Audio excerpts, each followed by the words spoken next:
келесі жаттығу құшақтасу деп аталады. Яғни ауаны, біреуді құшақтайтын сияқты ауаны аламыз. Ой, мына жаттығу жақсы.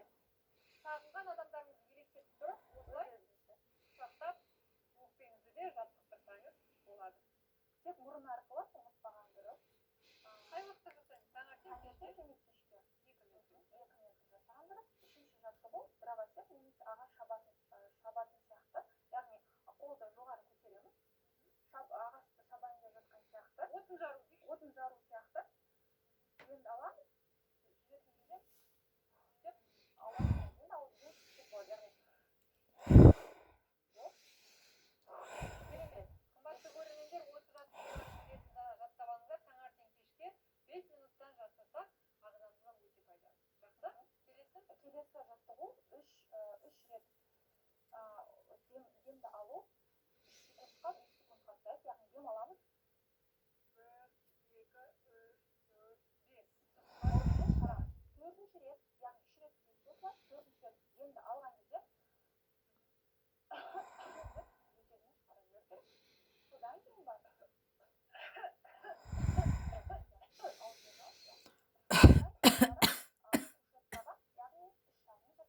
Сонда бұл арт жақтағы бронхтардың ауаға сыйымдылығы болады.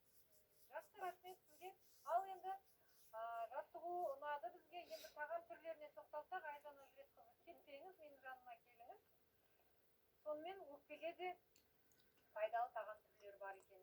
Пайдалы тағам түрлері бар. Бұл көбінесе негізінен пневмония кезінде көбінесе науқастар жасайды. Пневмония кезде, орби кезде, ангина кезде, мысалы тонзиллит кездеріне сұрап жатады. Ең бірінші бұл шай болып табылады. Яғни шай Кәдімгі шай ма? Кәдімгі шай емес, жалғыз деп. Жалғыз. Және де витамин С. Яғни бұл жерде лимонмен болуы мүмкін. Неге десеңіз, ол бос радикалдар, вирус кірген кезде бос радикалдар түзіледі. Сол бос радикалдардың ағзадан шығуына жақсы әсер етеді. Жалғыз, лимон, апельсин қосуға бола ма? Апельсин қоссаңыз болады, витамин С-ның бар жеріне бүкілін қосылады. Екінші емшігітті, көкөністі сорпа болып табылады. Бұл ағзаның, яғни қатты жүктемеге өтпес үшін өзінің тағамдық құнарлығын сақтап отырады. Сондықтан да бұл сорпа пайдалы түрде.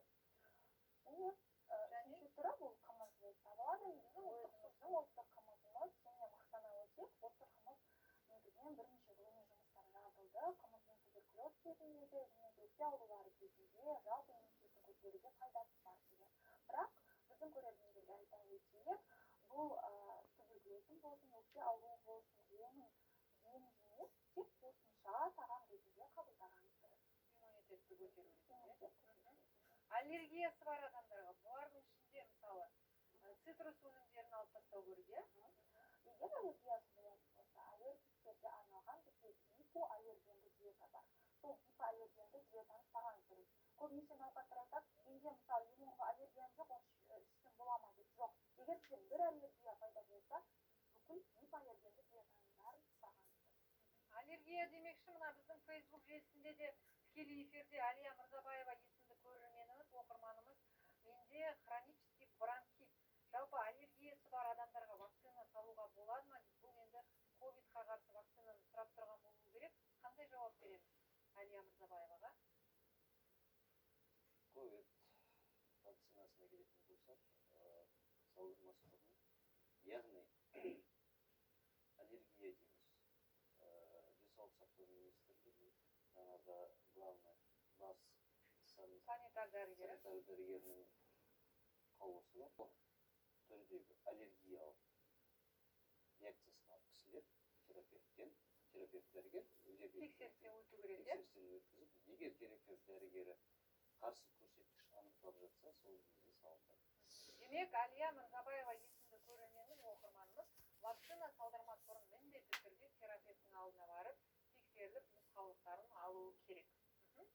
Енді бізге хабарласқан тағы бір көрерменімізді байланысқа қосып үлгерейікші.